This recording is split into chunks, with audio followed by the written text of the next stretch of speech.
You are listening to the cycling podcast at the Vuelta, España in association with Rapha, celebrating the sport and producing the finest cycling clothing since 2004. Hello, I'm Lionel Birnie. This is the Telegraph Cycling Podcast talking about the Vuelta a España. I'm with Daniel Friebe. Evening, Daniel. Good evening, Lionel. Whereabouts are you?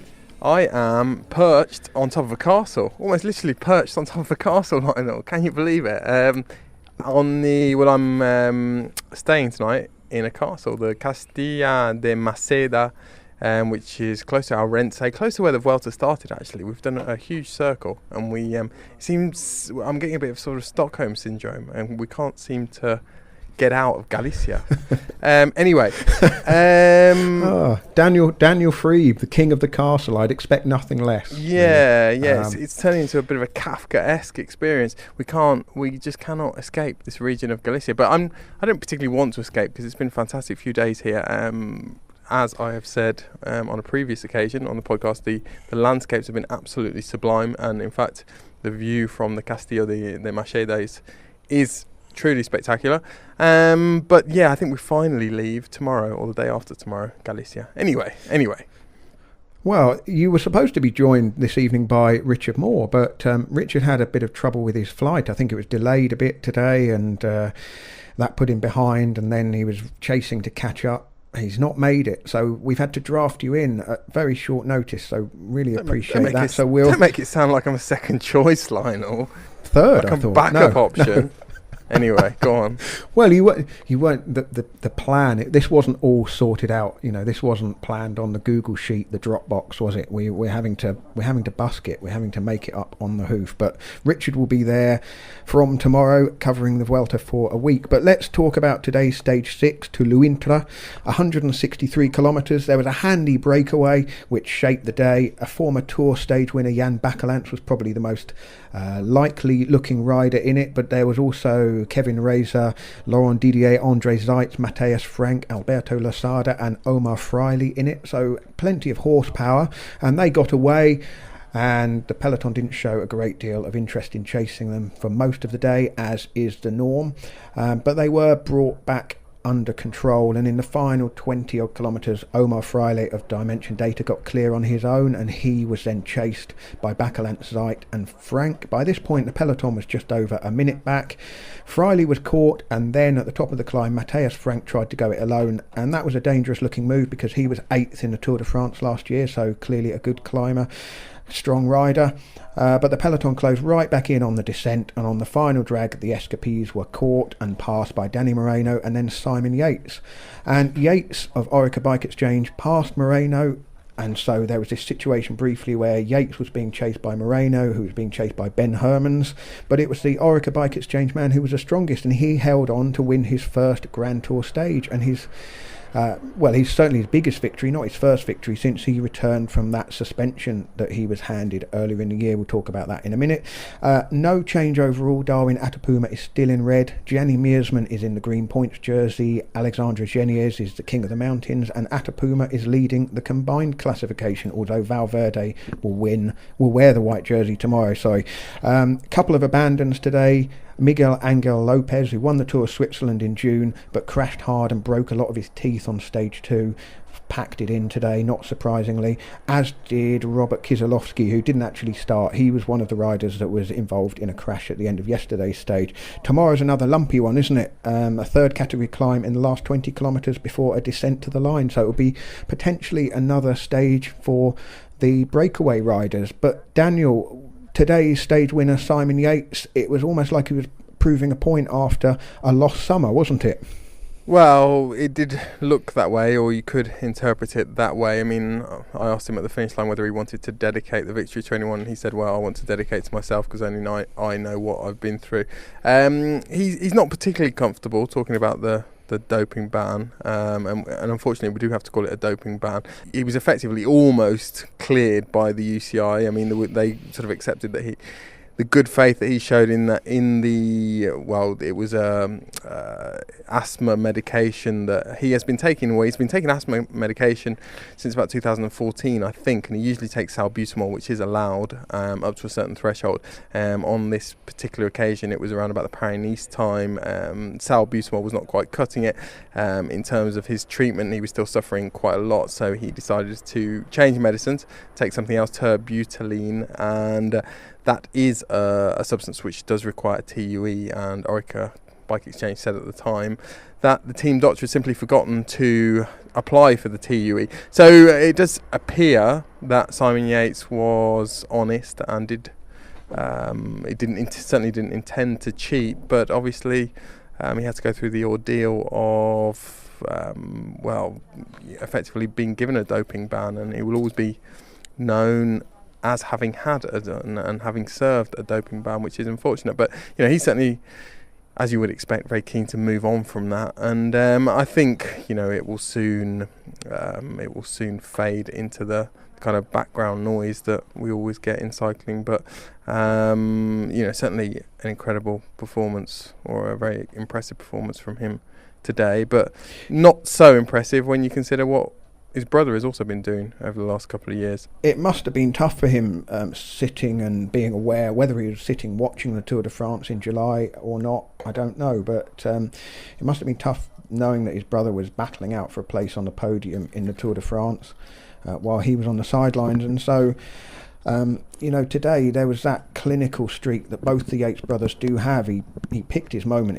It was timed immaculately, wasn't it? And he wasn't trying to race away from slouches, was he? Danny Moreno is certainly no slouch, but he was strong and decisive when it counted. He really put the hammer down and made sure there was no doubting, and the way he sort of thumped his chest as he crossed the line definitely looked like a kind of gesture of, look, I'm back and I'm here and I'm taking part in the biggest races and capable of winning stages in them. Yeah, and he's not a particularly emotional character, neither of the Yates brothers are, but there was a bit of emotion today, I suppose, as you would expect, but their talent really is quite remarkable, for such young riders to ride away from a group of such big hitters in a Grand Tour. I mean, we've had good example this week of the step up that riders are subject to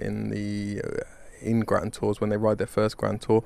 And with Hugh Carthy, I mean, I spoke to him this morning, the Cayo Rural rider, who's really been riding rings around some of the top climbers in the world in smaller Spanish races, particularly this year, stage races, and he's really struggled on the flat this week in particular, and that's due to the fact that it is a real step up. And Simon Yates has come into this Vuelta, and this is his first Grand Tour. I think I'm right in saying. I'm sure I'm right in saying. In fact, and just completely unfazed by it, and not only completely unfazed, but nominally here to work for Esteban Chavez.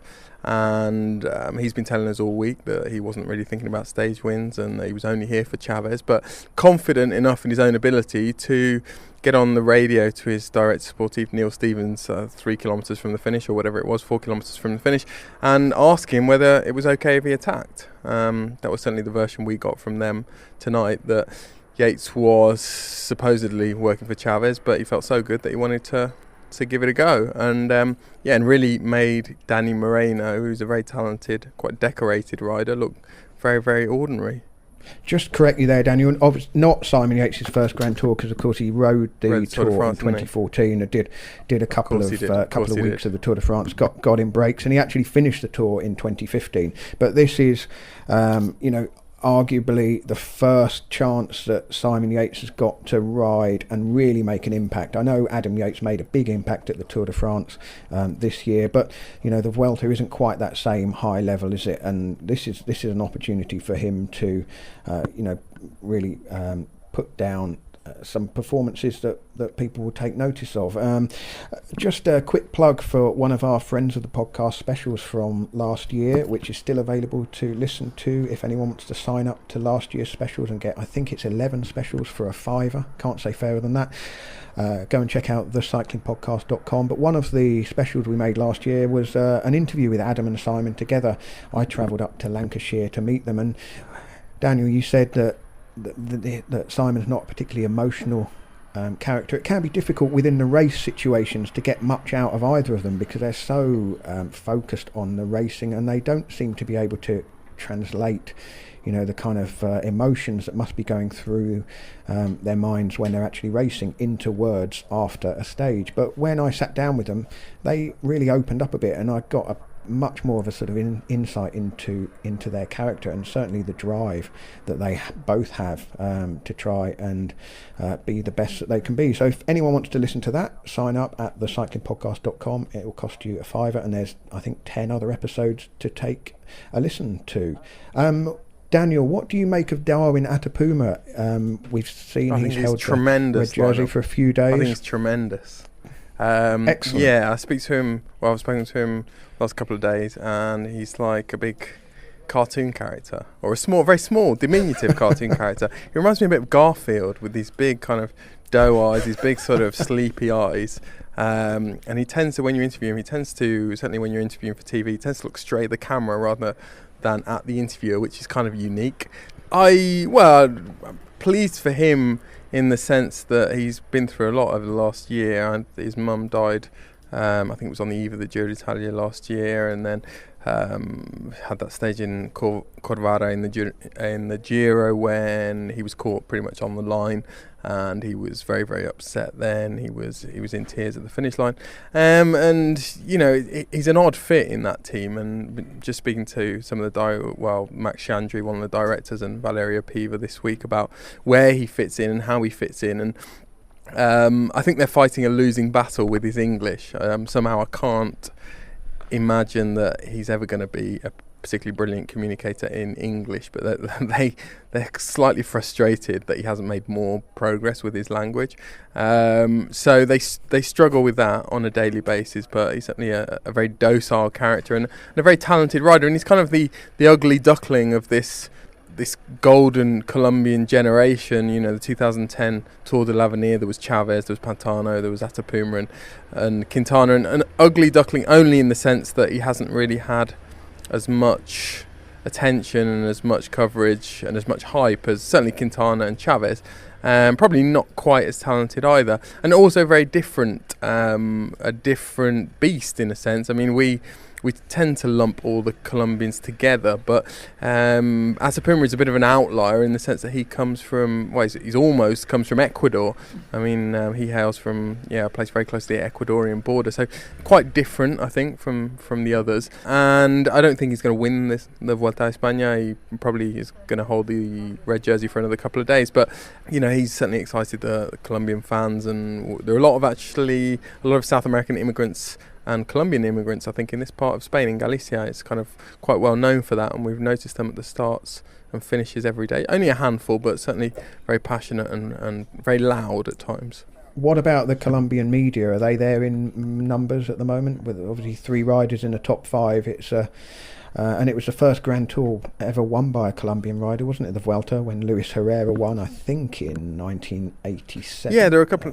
I'd have to. There are a couple of TV crews here, and we see them. We tend to see them nowadays, don't we, at Grand Tours? They are a presence, not a big presence, but they're becoming part of the furniture, aren't they, at Grand Tours? I mean, there are so many successful Colombian riders at the moment that they really have to be here. Eurosport, the home of cycling. Thank you to Eurosport for sponsoring the Cycling Podcast. Coverage of the Vuelta a España is daily with Carlton Kirby and Sean Kelly. I'm sure everyone's watching on Eurosport. Other broadcasters are available, though, of course, aren't they, Daniel? I imagine so. I hope so. I don't know, actually. Oh, yes! Gosh, yes. Yeah. Sorry, yes, I totally forgot there. Yes, they are. Anyway. An English-British one particularly. Anyway, go on. There is. Anyway, looking at the stage win for Simon Yates, significant also because he has hauled himself back up into the top 10 overall. And when you look at the top 10, Peter Kennock maybe might slip away, Gianluca Brambilla might slip away. They're currently 8th or 9th, but the top 7 is looking pretty strong. Atapuma, Valverde, Froome, Quintana, Chavez, Samuel Sanchez, Leopold Koenig. Alberto Contador still has a little bit of work to pull himself back up from 12th overall. But Daniel, a week of racing almost done, and the overall classification has kind of crystallised. We certainly know who the contenders are going to be, don't we? Yeah, I think so. And I think the real standout performers as far as the GC is concerned have been Esteban Chavez and Chris Froome. I mean, Chavez is always smiling, but this week in particular he's been smiling like the proverbial, don't think they probably have Cheshire Cats in South America, but I don't know what they would have. You know, if Atapuma is the big docile, I don't know, Garfield type figure, then I'm not sure what Chavez is, but he's always smiling, and he certainly was very pleased with Simon Yates winning the stage this afternoon, and he is brimming with confidence, I think, and he's really grown in stature since his performance in the Giro, and he's not missed a beat on the road, and he's always in the right position, and he's got a very experienced, a team that's experienced, has experience of riding with him. It's pretty much the team he took to the Giro, so he looks in really good shape, and Valverde and Quintana, it's the perennial question. They're both very good, but between them, can they ally their forces to the extent where they're going to be stronger than a single, better, superior individual, which might be the case. Maybe Chavez is going to be stronger than Quintana, and Froome is going to be stronger than Quintana, in which case what do Movistar do? They have to play a tactical game, but that has not really worked for them in the past. And of course, the other thing is the stages are generally a lot shorter, aren't they? There aren't the attritional days that the Giro has, and there isn't the sort of level of competition that the Tour has. There won't be one team having a stranglehold on the race like Sky have at the Tour, and so it's a bit more explosive and a bit less predictable. It's almost a case of who will go pop at the wrong moment. It doesn't strike me that it's going to suit perhaps Nairo Quintana as much as it might suit Chavez or even Valverde. No, and Quintana's record in the Vuelta so far has not been that great. He's had fairly mixed fortunes here. I think he'll be looking forward to the Pyrenees, but maybe less so some of the summit finishes, some of the very steep, punchy summit finishes, where Chavez seems to thrive, and certainly Froome, once he's got his sort of cadence as he would like it, and once he's hitting the right number of watts, and he decides that he's going to join the party, he certainly seems to like those climbs as well. So Quintana and Valverde have got a lot of thinking to do, and even today Movistar put a lot of pressure on at the front, and it looked like an ideal scenario when Danny Moreno went off the front. Well, it was certainly ideal in the sense that Movistar didn't really have anyone left to pull for Valverde, so the best thing they could do at that point was maybe counter-attack and let another team take up the chase, but he wasn't strong enough to repel Simon Yates. So they're going to have to really think hard about how they use their resources over the next 2 weeks. And as I say, they've got practice. They've got experience now of trying to use tactics and use kind of slightly unusual methods and strategies to unseat Chris Froome, but it's never really worked until now. So they're going to have to try something new, probably. Well, we've got a couple of days to wait to see how that all pans out. Tomorrow is quite similar to today's stage, a little climb in the last 20 kilometres. It's going to be the breakaway versus the peloton again, but then it's Saturday's stage, isn't it, which is a long drag and then a straight up first category summit finish, and that is when we will see who is hot and who is not. But Richard Moore will be our man on the ground there with you, Daniel, over the weekend. He'll kick off his Vuelta tomorrow. And now that you mention Richard Moore, Lionel, in the time-honoured traditional words of Richard Moore, shall we wrap it up, chaps? Let's wrap it up, indeed. Yeah, just before we go, a couple of things to mention. If our Vuelta coverage isn't giving you enough to listen to, there are a couple of live events that Richard did in conjunction with our sponsors, Rapha. They took place at the Rapha Cycle Club. One is with the Cannondale Drapac rider Joe Dombrowski, who is riding the Vuelta, and the other is with Bradley Wiggins, who was pretty much fresh off the plane from Rio with another gold medal in his collection. Two great conversations, some great questions from the floor as well, particularly in the Joe Dombrowski episode. You can find those on our feed in all the usual places: iTunes, Audio Boom, SoundCloud, or our website, thecyclingpodcast.com. And lastly, if you do listen on iTunes and you want to leave us a review, please do so, because it does help us a lot.